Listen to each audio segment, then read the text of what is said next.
안녕하세요. 자,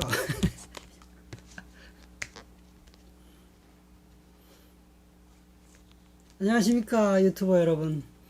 초록발자국입니다. 누구나 사진을 찍을 수 있고 누구나 사진을 잘 찍고 싶어하는 그런 시대가 되었습니다. 바로 이 스마트폰, 핸드폰이 생겼기 때문인데요.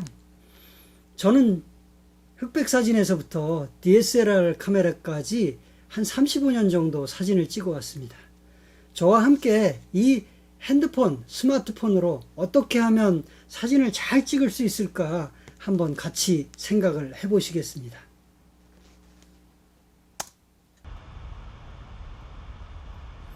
네, 사진을 잘 찍은 사진, 잘 찍힌 사진은 어떤 것인가? 그리고 멋지고 예쁜 사진을 찍으려면 어떻게 찍어야 하나? 그리고 마지막으로 느낌이 강한 사진, 작품 사진을 찍자 순으로 강의를 진행을 해 보겠습니다. 이 사진은 어떻습니까? 잘 찍었습니까? 네, 초점이 맞지 않았죠. 이렇게 초점이 피사체에 정확히 맞아야 잘 찍은 사진이죠. 이 사진도 초점이 아주 애매모호하게 잡혀 있죠. 여기쯤에 초점이 맞춰져 있어요. 이렇게 찍어야지 초점이 딱 맞은, 그래서 남한테 자랑할 만한 사진이 되는 거죠. 이 사진은 어떤가요? 네, 이 사진은 수평이 이렇게 기울어져 있습니다. 그래서 사진이 불안정합니다. 이렇게 찍었어요. 그죠?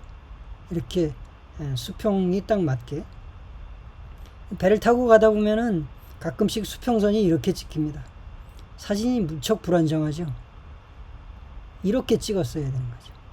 즉 수평을 맞춰야지 안정적인 사진이 되고, 그래야만 남들한테 자랑할 만한 사진이 된다는 겁니다. 네, 그래서 사진을 잘 찍는 요령 첫 번째는요, 초점과 수평을 잘 맞춰라 입니다.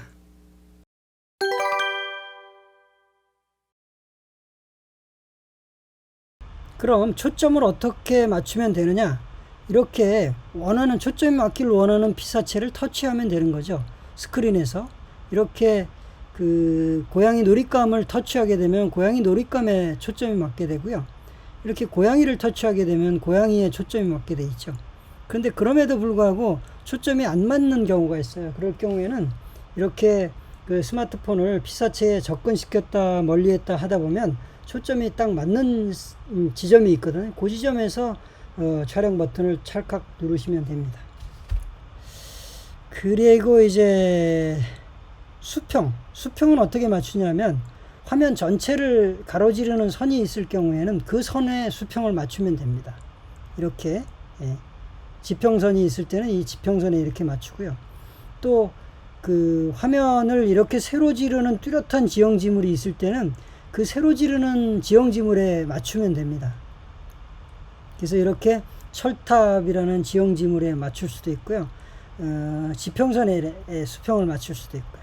이것처럼 아파트가 뚜렷하게 이렇게 화면 전체를 세로 지르는 경우에는 이런 아파트의 수평을 딱 맞추면 됩니다. 물론 여기 같은 경우는 지평선도 있습니다만, 그래서 이제 수평을 잡을 때 이 환경 설정에 들어가서, 카메라 모드의 환경 설정에 들어가서 이렇게 촬영 구도 추천 기능이나 이렇게 그 수직 수평 안내선 기능을 활성화 시켜두면, 이렇게 그 수평 안내선이나 촬영 구도 안내선이 이렇게 생겨서 이것을 참조해서 피사체를 이 선들에 맞춰가면서 촬영을 하면 큰 도움을 받을 수 있습니다. 네, 저는 사진 촬영을 크게 3단계로 나누는데요.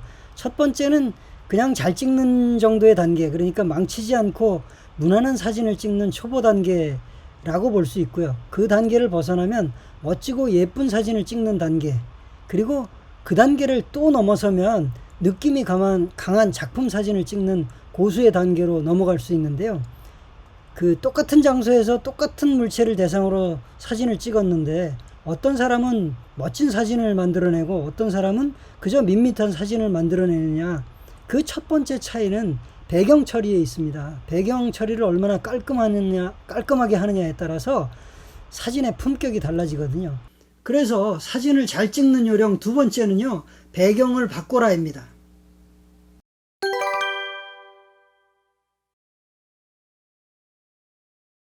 그럼 배경을 어떻게 바꾸나요? 아주 쉽습니다. 누구나 할 수 있습니다.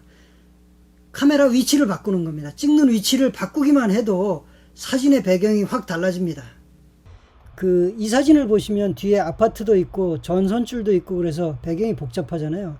그래서 여기서 오른쪽으로 찍는 위치를 15m 정도만 옮기면 이렇게 배경이 하늘로 바뀌면서 이 갈매기 한 쌍이 부각되게 되는 거죠. 이것처럼 카메라 위치를 바꾸는 게 우선이고요. 그 다음에는 이것처럼 그냥 눈높이에서 그냥 꽃밭을 찍은 것인데요. 카메라 위치를 바짝 낮춰서 이렇게 하늘을 향해서 치켜 올려 찍으면 이거 부감샷이라 그러는데 이렇게 사진의 느낌이 확 달라집니다. 그러니까 이렇게 찍으면 그냥 꽃밭이라는 느낌밖에 안 드는데요. 이렇게 찍으면 벌써 가을이 왔구나 이런 느낌이 확 오는 사진으로 바뀌는 거죠. 즉 찍는 위치나 각도만 좀 바꾸더라도 전혀 다른 사진을 얻을 수 있다는 것 여러분이 반드시 기억을 해 두셔야 됩니다. 배경 처리의 핵심은 단순합니다. 어떻게 하면 배경을 단순하게 처리해서 깔끔하게 정리해서 주제를 돋보이게 하느냐의 문제이거든요. 그래서 아까처럼 카메라의 위치를 옮기거나 각도를 바뀌거나 이렇게 해서 배경을 선택을 하는 경우도 있고요.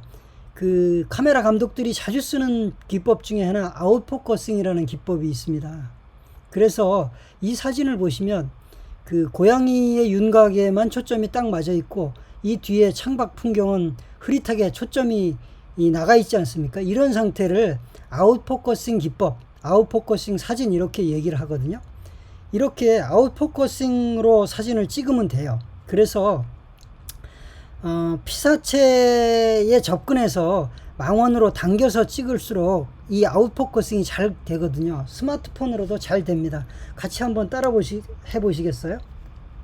일단 피사체에 가까이 가서 이렇게 화면을 약간 확대를 시키면 이렇게 확대를 시키면 아웃포커싱이 아주 잘 됩니다.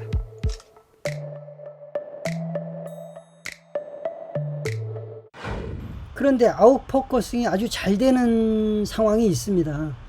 피사체와 배경의 거리가 멀수록 아웃포커싱이 잘 되고요. 피사체와 배경의 차이가 많을수록 아웃포커싱이 잘 되거든요. 그래서 주제에는 딱 햇빛이 닿아 있는데 배경에는 그늘이 져 있다든지 주제는 초록색인데 뒤에는 갯벌 같은 아주 무채색의 어떤 배경이라든지 이럴 때 아주 아웃포커싱이 잘 됩니다. 요거 한번 보시면 지금 복자기 꽃이라는 건데요. 이건 배경이 좀 아웃포커싱이 돼 있지만 복잡하잖아요. 그런데 카메라 높이를 좀 높여서 이렇게 찍으면 이 복자기 꽃은 부각이 되고 배경은 아주 흐릿해져서 상당히 아웃포커싱이 잘 된 사진이 되는 거죠. 그래서 평소에 아웃포커싱 사진을 많이 찍어 보십시오. 그러면 사진 실력이 부쩍 늘어날 겁니다. 사진을 잘 찍는 것은 사실 초점을 잘 맞추고 수평을 잘 맞춘 다음에 배경 처리를 깔끔하게 잘 하면 됩니다. 그 다음서부터는 이제 조금 고급스러운 고민을 하실 필요가 있습니다. 어떻게 하면은 느낌이 강한 사진을 찍을 수 있을까? 어떻게 하면 남들을 감동시킬 수 있는 그런 작품 사진을 찍을 수 있을까? 이런 고민을 하셔야 되는 거죠.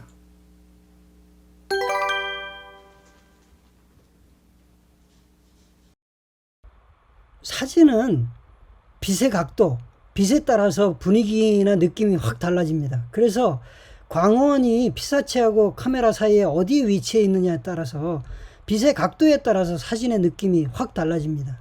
그래서 느낌 있는 사진을 찍으려면 반드시 빛을 고려해서 찍어야 되는 거죠.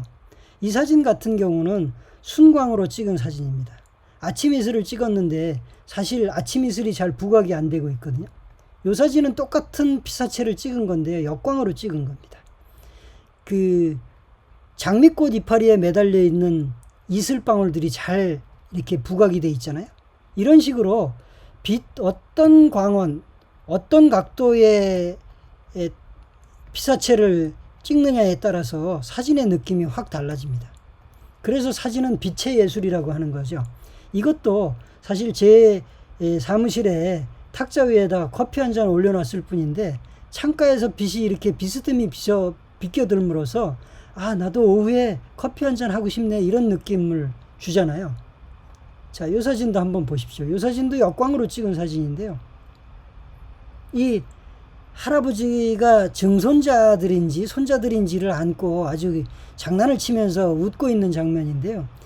이 역광으로 찍음으로써 이 할아버지의 수염이 반짝반짝 빛나고 아이들의 웃음도 돋보이지 않습니까? 이런 식으로 빛이 사진의 분위기를, 느낌을 좌우하거든요. 이 사진 마찬가지로 제가 연못에서 찍은 연꽃을 역광으로 찍은 겁니다. 순광으로 찍을 때는 입체감이 살지 않아서 사진이 이 멋이 없는 경우, 느낌이 없는 경우가 많은데요. 역광으로 찍으면 이렇게 느낌이 있는 사진이 되는 경우가 많죠. 그래서 사실 하수들은 순광으로만 사진을 찍어야 되는지 알죠. 그러나 고수들은 순광은 거의 안 찍습니다. 한 10%나 순광으로 찍을까요? 나머지 30%는 측광으로 찍고 50% 정도는 역광으로 찍는다고 봐야 됩니다. 사진은 머리로 암기하거나 이해를 해야 되는 지식이 아니라요, 몸으로 익혀야 하는 지식, 그러니까 체득 지식입니다. 그래서 사진을 이렇게 찍었더니 이렇게 나왔네, 다음엔 한번 이렇게 찍어봐야 되겠구나, 이런 식으로 거듭거듭 사진을 찍어 보시면서 아주 사진이 잘 찍히는 방식을 자기 몸에 익혀야 되는 겁니다. 여러분 자주 많이 찍어 보십시오. 들어주셔서 고맙습니다.